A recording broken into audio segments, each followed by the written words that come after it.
यूनुस की क्यों हो गई बोलती बंद, चीन की दोस्ती पड़ी भारी।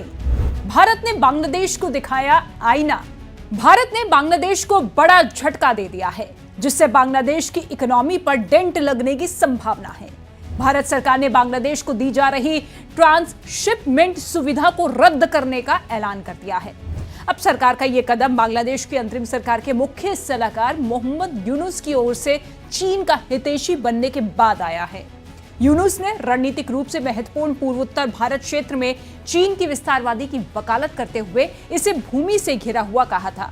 जिस ट्रांसशिपमेंट सुविधा को भारत ने रद्द किया है, उससे निर्यात करने वाले माल को भारतीय भूमि सीमा शुल्क स्टेशन यानी कि LCS और एयरपोर्ट और बंदरगाहों के जरिए तीसरे देशों तक ले जाया जा सकता था।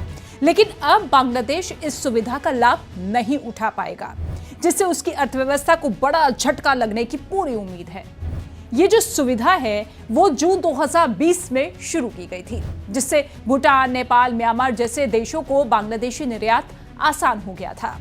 केंद्रीय अप्रत्यक्ष कर और सीमा शुल्क बोर्ड यानी कि CBIC की ओर से ऑफिशियल तौर पर कहा गया है कि तत्काल प्रभाव से संशोधित 29 जून 2020 के परिपत्र को रद्द करने का फैसला लिया गया है।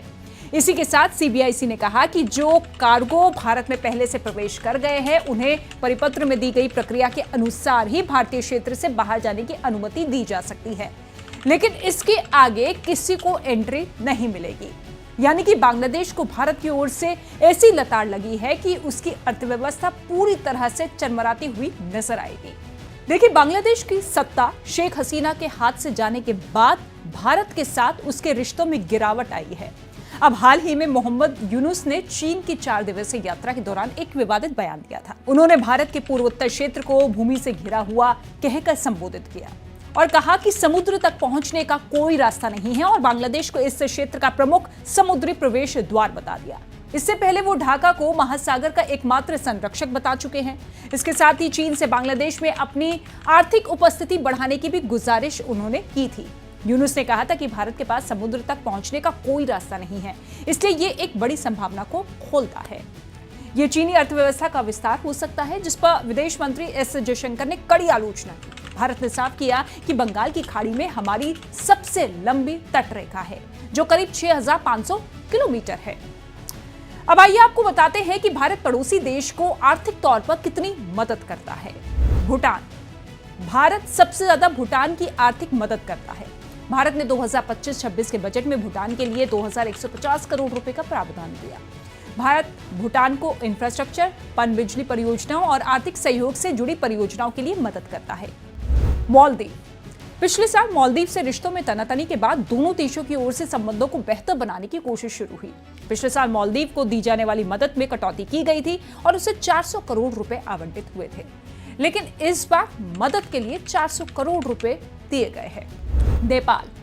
हाल के दिनों में नेपाल पर चीन का असर बढ़ा है, लेकिन भारत नेपाल के साथ लगातार संबंध सुधारने की कोशिश में लगा है।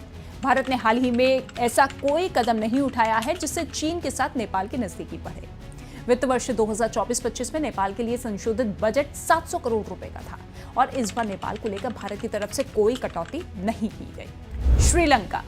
श्रीलंका को दी जाने वाली सहायता राशि 300 करोड़ रुपए के बराबर रखी गई है। इस बार इस राशि में कोई कटौती नहीं की गई। हाल के दिनों में श्रीलंका ने भारत से अपने रिश्ते सुधारने की कोशिश की है। श्रीलंका के राष्ट्रपति हाल ही में भारत दौरे पर आए थे और इसके साथ ही अफ्रीकी देशों के लिए सहायता राशि बढ़ाकर 225 करोड़ रुपए कर दी गई थी, जो पहले 200 करोड़ रुपए थी। अब देखिए, भारत जो है अपनी नेबर फर्स्ट नीति के जरिए अपने पड़ोसी देशों के साथ मैत्रीपूर्ण संबंध बनाए रखने और सहयोग बढ़ाने का प्रयास करता है, जिसमें कनेक्टिविटी, अर्थव्यवस्था, रक्षा, डिजास्टर मैनेजमेंट, इंडस्ट्री जैसे क्षेत्रों में सहयोग शामिल है।